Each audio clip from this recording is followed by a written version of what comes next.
Se tem uma data que celebramos que não tem nada, mas nada a ver com o cristianismo, é o Natal. Essa data, na verdade, era reservada para a adoração do deus romano Solos Invictus, que se dava nesse dia no solstício de inverno, quando se formava, assim digamos, esse fenômeno da natureza e o povo romano associava ao deus Sol. Depois passaram a usar essa data como o nascimento de Cristo. Daí surge a pergunta de como uniram a mesma data da adoração do deus Sol ao nascimento de Cristo. Bom, isso se dá com a conversão do imperador romano Constantino ao arianismo. Arianismo é uma seita surgida no cristianismo quando o bispo da Alexandria, Arius, a criou ao discordar dos pontos doutrinários pregados pelos apóstolos. Daí ele cria sua própria doutrina com base no que ele cria e a doutrina recebe o seu nome. Não necessariamente nessa ordem, mas com a conversão de Constantino ao cristianismo, o cristianismo foi declarada a religião oficial do Império Romano, onde termina-se as perseguições aos cristãos. Constantino faz o concílio de Nicéia em 325, onde é definida a doutrina da Igreja Católica, a doutrina da Trindade e até a sexualidade dos anjos. Não, os caras chegaram a sair no braço nesse concílio quando se desentendiam. Ser humano é fogo. Constantino funda Constantinopla em 330, que inclusive é palco do jogo Assassin's Creed Revelation. Welcome to Constantine, Ezio, the crossroads of the world. The truth, sought by the assassins who came before me, is still hidden. Hoje é Istambul, capital da Turquia, e inclusive Turquia é a terra natal do Keanu Reeves. Divide a capital do Império Romano em duas, sendo Roma no ocidente e Constantinopla no oriente. Concede todos os poderes do Império Romano à Igreja e deixa dois líderes na Igreja, sendo o Papa em Roma e o Patriarca em Constantinopla. E foi em meio a toda essa bagunça que misturaram cristianismo com a antiga religião romana. Aí pegaram a data de celebração ao Deus Sol e decretaram como o nascimento de Cristo.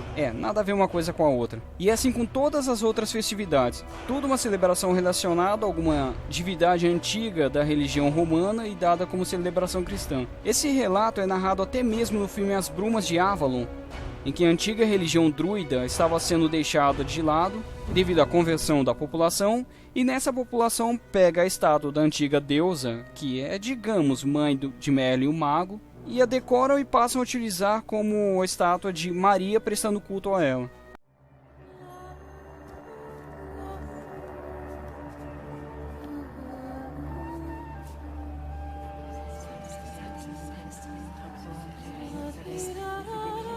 Virgin Mary, Mother of God, pray for me.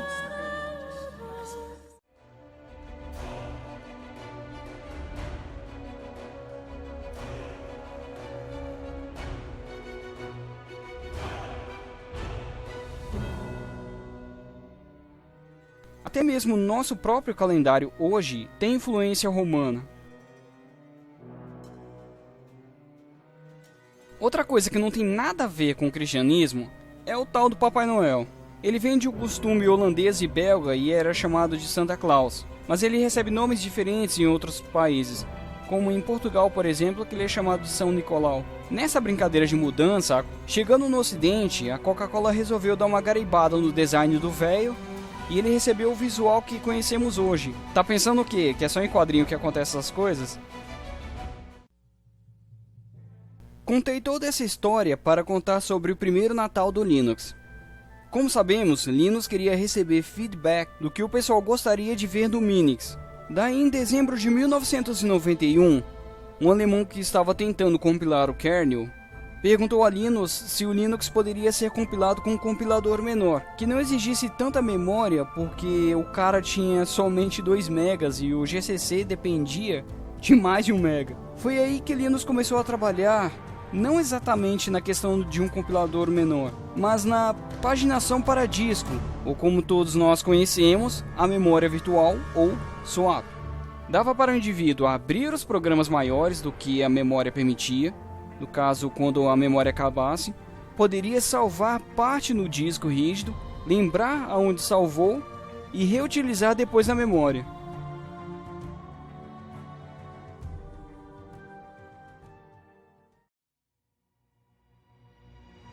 No dia 23 de dezembro, Linus tentou fazer a paginação para disco funcionar.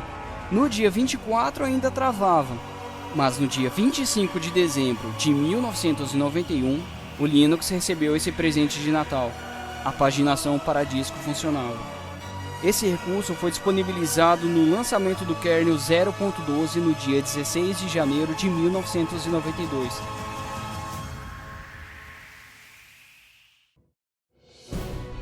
O kernel 0.12, junto a esse recurso, marcou muito a história do Linux. Primeiro, porque foi o primeiro recurso adicionado ao kernel para atender a necessidade de outras pessoas. Segundo, que por causa deste recurso, o número de usuários que migraram de Minix para Linux aumentou de uma forma inimaginável. De pessoas que Linux conhecia a estranhos de todos os cantos do mundo. Esse é um recurso que muita gente precisava na época. Não, deu para notar isso com a quantidade de RAM que o cara tinha, né? E era um recurso que o Minix não tinha. Aliás, muitos outros sistemas operacionais não tinham também. Além do mais, foi o lançamento do kernel que estava melhor do que o Minix. Com isso, o Linux cresceu tanto que as pessoas não só o comparavam mais ao Minix, mas começaram a compará-lo ao Coherent, que é um pequeno clone do Unix desenvolvido pela Mark Williams Company. E o terceiro ponto, que como descrevi no meu artigo Para que serve a liberdade, foi a partir exatamente do kernel 0.12 que houve a adoção da licença GPL, permitindo que as pessoas distribuíssem o Linux como serviço. A swap, também conhecido como memória virtual ou área de troca, isso que significa o termo swap em inglês, área de troca. Como já foi descrito anteriormente e já conhecemos, consiste em utilizar um espaço reservado da mídia de armazenamento, seja HD, SSD, pendrive, cartão SD ou sei lá o que mais, como memória RAM. Por isso, o nome memória virtual. Ao invés de um file system utilizável pelo usuário final, ele contém um file system específico para propósitos da memória e é identificado como uma partição swap na tabela de partições. A memória virtual funciona da seguinte forma. O computador faz uso da memória, seguindo a arquitetura de von Neumann, criada em 1945. É uma imitação da realidade do cérebro humano. Você abre programas, fecha programas e assim segue. Quando se fecha um programa, os dados são mantidos em cache na memória. A primeira técnica do buffer cache é evitar o esforço computacional de ter que ficar apagando tudo da memória e do HD o tempo todo. E a segunda é que quando se abre o programa novamente, ele será executado mais rápido do que a primeira vez. Tipo, a bagaça já fica lá no gatilho. Por isso o nome buffer cache. Daí supondo que sua memória esgotou. É aí que o buffer cache é praticamente ou completamente apagado para livrar a memória e poder abrir mais dados ou mais programas. Programas com execução são chamados de processos. Daí quando não dá mais mesmo apagando o buffer cache e ainda requisitando mais memória, a memória está lá, ó, no talo, no bico do corvo.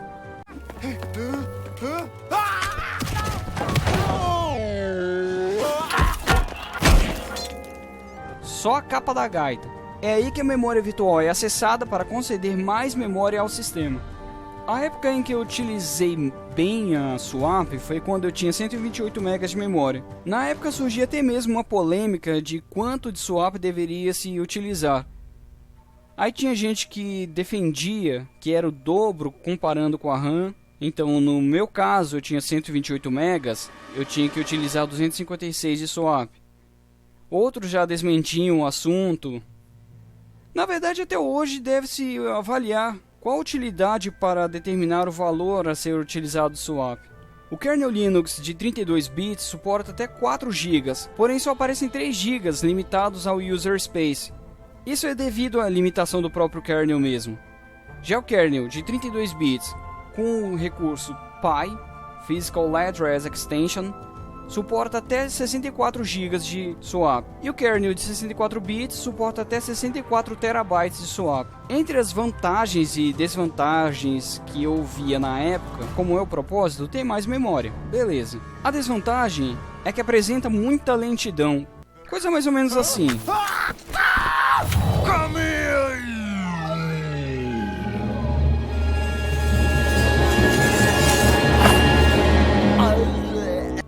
Isso porque a memória RAM é feita em blocos fixos, enquanto que a swap, como fica nos discos, que é um dispositivo mecânico, fica sempre em rotação, então se torna mais lento por ter que ficar acessando dados que estão em constante movimento.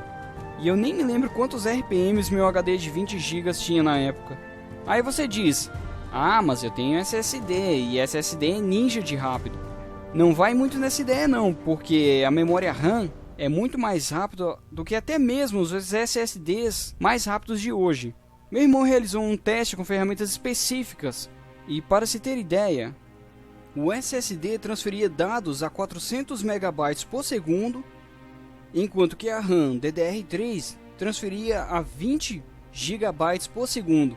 Ok, esse foi um teste em SSD comum, não foi comparado ao SSD mais rápido, mas mesmo assim os SSDs mais rápidos ainda são mais lentos que a memória RAM hoje em dia.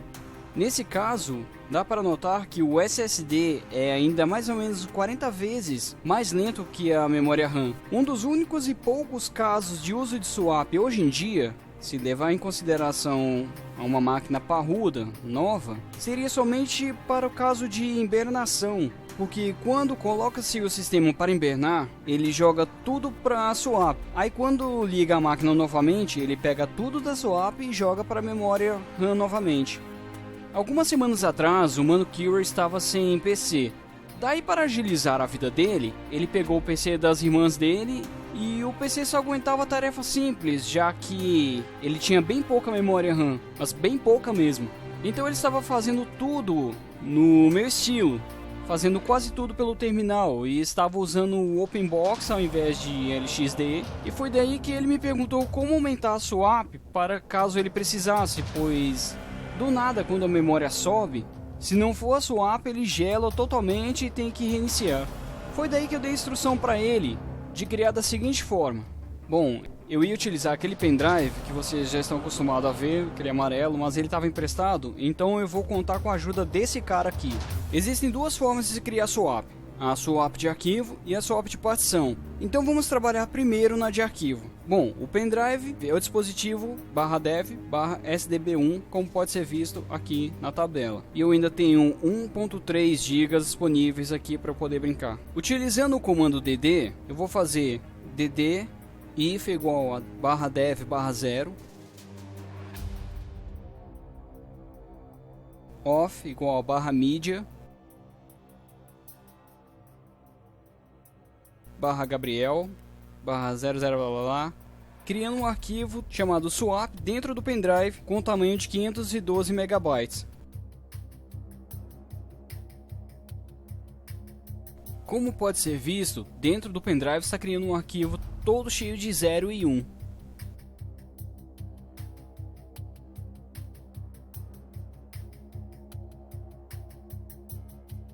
Daí utilizamos o comando mkswap no arquivo swap, para assim ele tornar o arquivo com o sistema de arquivo swap dentro dele. Depois damos o comando swapon no arquivo swap e podemos conferir a quantidade de memória, que tínhamos 2 GB e passamos a ter 2 GB e 489.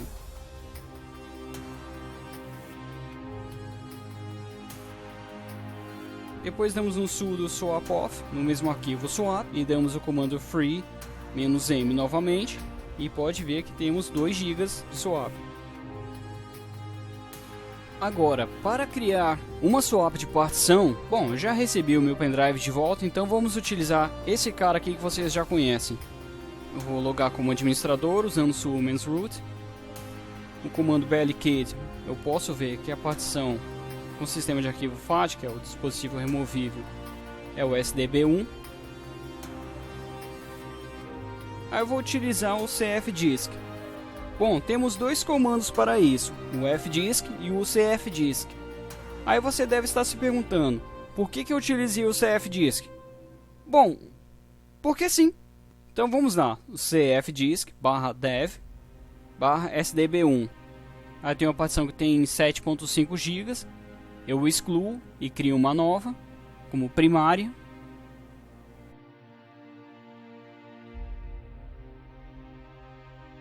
Em tipo Bom, tipo de partições Linux, eu tenho 0x83, que é para o sistema de arquivos no Linux, e para swap, que é a opção de cima, é o 0x82. Então vamos escolher essa opção.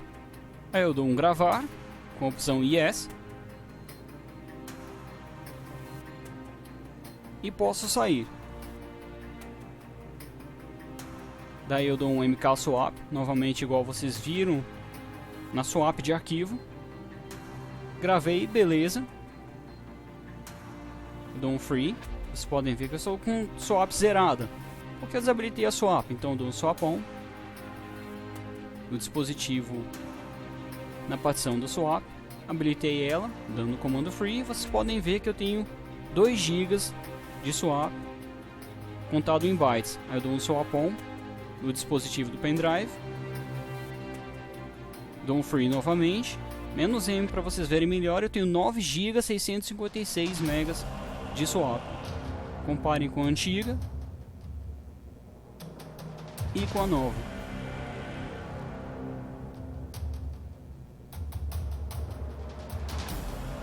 Agora eu dou um swap off novamente no dispositivo, que é o pendrive.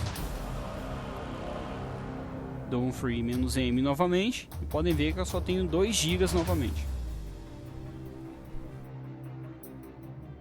Já utilizando o fdisk, eu dou um /def/sdb. A opção M é para ajuda, para eu verificar o que eu quero, se eu quero excluir ou criar uma nova partição. O D eu excluo.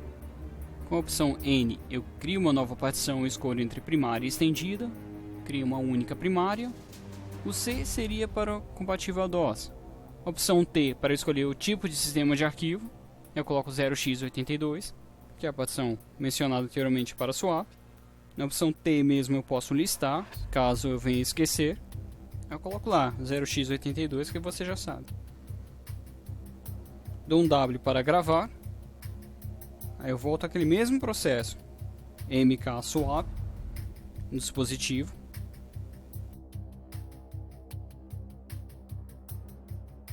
Beleza, verificou? Tá lá, ó, 2 GB, eu dou um swap on. /dev/sdb 1. Free menos M, vocês podem ver que eu tenho quase 10 GB de swap. Swap off para desabilitar.